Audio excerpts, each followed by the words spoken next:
여러분 안녕하십니까. 시장 경제적 관점에서 역대 대통령을 회고하는 프로그램의 5번째로 김영삼 대통령을 말씀드리려고 합니다. 저는 김영삼 대통령에 대한 이런 류의 말씀을 드리려고 하면 상당한 부담을 느낍니다. 왜 그러냐면 제가 공무원으로서 마지막 몇 년간을 김영삼 대통령 정부에서 일하고 마지막 경제수석비서관을 끝으로 공직을 떠났기 때문에 다른 대통령의 경우보다는 훨씬 더 깊은 인연을 가지고 있습니다. 그래서 우리나라의 일반적 정서는 자기가 모셨던 사람, 특히 대통령에 대해서 혹시라도 조금이라도 그분의 좋은 점, 장점 이야기하는 건 좋은데 좀 단점이라든가 문제점이 있었던 걸 이야기하는 것에 대해서는 금기시하는 그런 분위기가 있어요. 자기 모셨던 사람을 저런 식으로 이야기하느냐, 의리 없다, 이런 이야기를 하는 경우가 많이 있습니다. 저도 그런 생각에서 완전히 자유로울 수는 없지만 그러나 가능한 대로 편견 없이 제가 느낀 그대로 그분의 좋은 점은 좋은 점대로 또 문제가 있었던 부분은 문제가 있었던 대로 다 이야기하려고 합니다.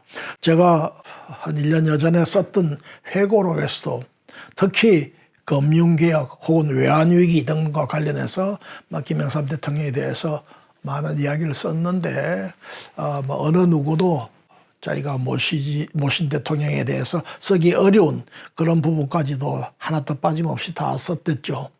제가 그렇게 쓴 것은 다른 대통령도 좀 이야기를 해야 되겠는데 자기가 모신 대통령은 좋은 것만 쓰고 다른 대통령은 비난하는 이야기를 써가지고는 그 균형 감각이 있다 하는 이야기를 들을 수 없기 때문에 그렇게 한 점도 있습니다. 김영삼 대통령 때 저는 사실은 그 이전 노태우 대통령 때 환경차관을 하다가 김영삼 대통령 들어와서 차관 전부 다 대부분 다 바꿀 때 저도 사표를 내고 나가서 사실 한동안 이제 실직자 생활을 하다가 한 달여 만에 다시 소비자 보호원장을 맡아라 하는 임명을 받고 소비자 보호원장을 시작으로 해서 다음에 철도청장 그리고 초대 장관급의 공정거래위원장 그리고 마지막으로 장관급의 대통령 경제수석비서관을 김영삼 대통령 임기를 마칠 때까지 할 걸로 생각하고 마지막으로 한 1년 남겨놓고 들어갔는데 외환위기가 오는 등 여러 가지 사정에 의해서 그렇게 하지 못하고 한 두세 달 남겨놓고 일찍 그만두고 공무원직을 일단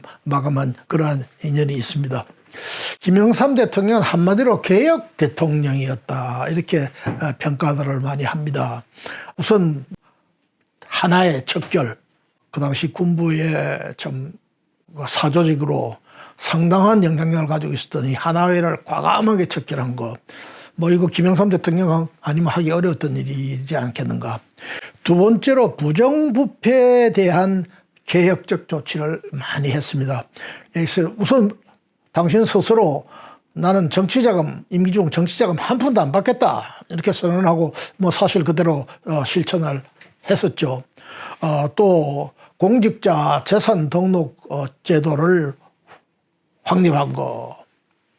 그다음에 금융 실명제를 했는데 나중에 이야기할 이 금융 실명제도 사실 이부는 경제적 측면에서의 개혁보다도 오히려 부정부패 척결의 한 수단으로서 금융거래를 명확하게 하고 그것을 실명으로 해야 된다는 그런 생각을 가졌던 것이 아닌가 하고 짐작할 정도로 이분은 오히려 부정부패의 척결 쪽에 더 관심을 두었던 그런 개혁과제였지 않았나 생각합니다. 경제적 측면에서 보면 이분이 우선 신경제 5개년 계획이라는 걸 시작을 했어요. 그동안 그 전에 쭉 박정희 대통령 시절부터 5개년 계획을 몇 차에 걸쳐서 해오고 있었는데 이제 내가 처음으로 명실공히 문민 대통령이 되었는데 내가 하는 5개년 계획은 달라. 그래서 이름을 신경제 5개년 계획이다 해가지고 여러 가지 개혁 과제를 거기다 집어넣고 시작을 하려고 했습니다. 그런데 막상 이 시기에는 신경제 계획을 추진하려다 보니까 그 당시 경제가 좀 어려웠어요.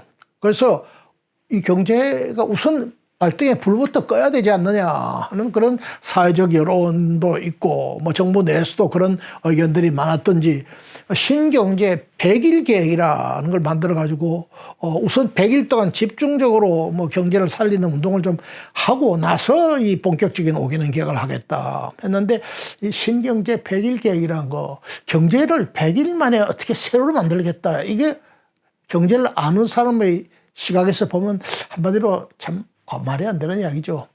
저는 그 당시 소비자 보호원장을 하고 있었는데 지금은 어떻게든지 구조를 개혁해가지고 앞으로의 경제가 발전해 나갈 기반을 닦는 그런 걸 해야 될 시기인데 신경제 100일계획이란 거 이거 경기부양책의 다른 이름에 불과합니다.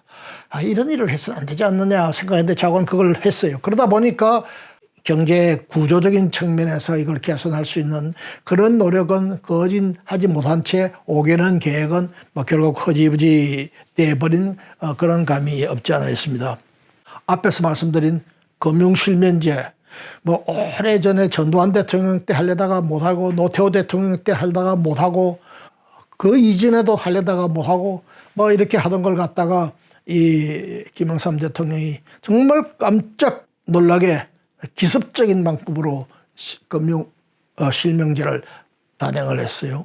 뭐 얼마나 비밀스럽게 작업을 했던지 청와대 그 당시 박재현 경제수석은 이 금융 실명제에 대해서 조금 반대 의견을 가지고 있었다고 하는데 이 경제수석도 모르게 부총리하고 재무장관 그리고 실무자들을 시켜가지고 비밀 작업을 해서 하루아침에 그냥 전격적으로 발표하면서 이것도 법률로 아니고 대통령의 긴급 경제명령으로 시행을 한 그러한 일을 했는데 이 방법이 뭐 좋았느냐 나빴느냐에 대해서는 평가의 여지가 있지만 좌우간 김영삼 대통령 YS다운 이 문제 해결 방법이었다 이렇게 보아집니다.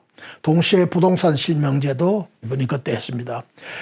정말 김영삼 대통령이 개혁 과제로 역점을 두고 또 중요도에 있어서 중요했던 것은 사실은 그 이후에 이루어지는 두 가지. 첫째, 노동개혁. 두 번째, 금융개혁이었죠. 노동개혁은 이 대통령이 임기를 한 2년여 남겨둔 상태에서 사실상 노사정 합의에 의해서 합의안이 만들어졌는데 그때 이 개혁을 추진하고 있던 대통령이나 청와대 담당 수석의 입장에서 볼 때는 그 합의안이 좀 마음에 안 들었던 것 같아요.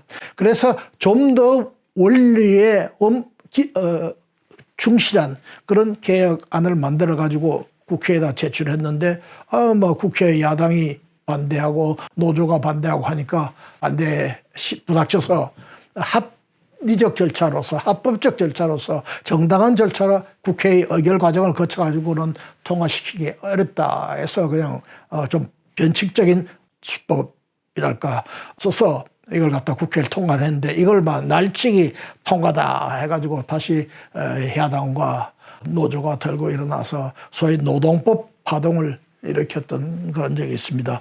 그래서 상당 부분 후퇴한 안이 채택된 그런 노동개혁안이 통과되게 됐는데 사실 저는 참 아쉽게 생각합니다.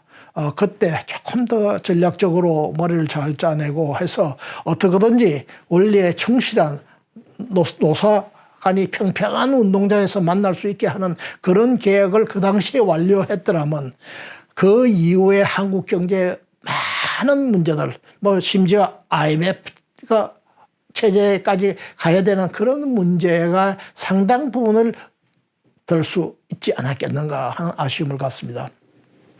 그 다음에 했던 것이 막 금융개혁이죠. 이 금융개혁도 사실상 이 대통령의 마지막 해에 하기에는 너무나 벅찬 과제였습니다. 그러나 저는 이 김영삼 대통령 금융개혁을 내 임기 중에 완료하겠다 하는 이런 각오하에 이것을 추진했는데 막 결과적으로 이 금융개혁을 추진하기 시작을 하면서 그때 바로 이제 제가 경제수석으로 들어가고 강영식 씨가 경제부총리로 들어와서 같이 팀이 되었고, 또 한편으로는 당시에 한국은행 총재로 있던 이경식 씨도 이 금융개혁의 필요성에 대해서 100% 동의하는 사람이었기 때문에 세 사람이 의견이 거진 100% 일치되어서 이렇게 한국은행 총재, 부총리, 경제수석이 비슷한 생각을 가진 사람이 만나가지고 금융개혁을 하는 건 뭐 거진 역사상 유례가 없고, 그래서 다 실패했는데 이번만은 꼭 우리가 성공을 하고, 그다음에 새 정부가 들어오면 이 자리에 있는 사람 중에서 또 일할 사람은 아마 아무도 없을 테니까 마지막 공직이라고 생각하고 이걸 하자 하는 단단한 결의를 가지고 추진했는데, 결과적으로 나중에 말씀드리겠지만 정치의 배라고 하는 걸 만나가지고 그 안에서 결국은 흔들리다가 금융개혁을 완수하지 못하고 이 경제팀은 해체를 하게 되죠.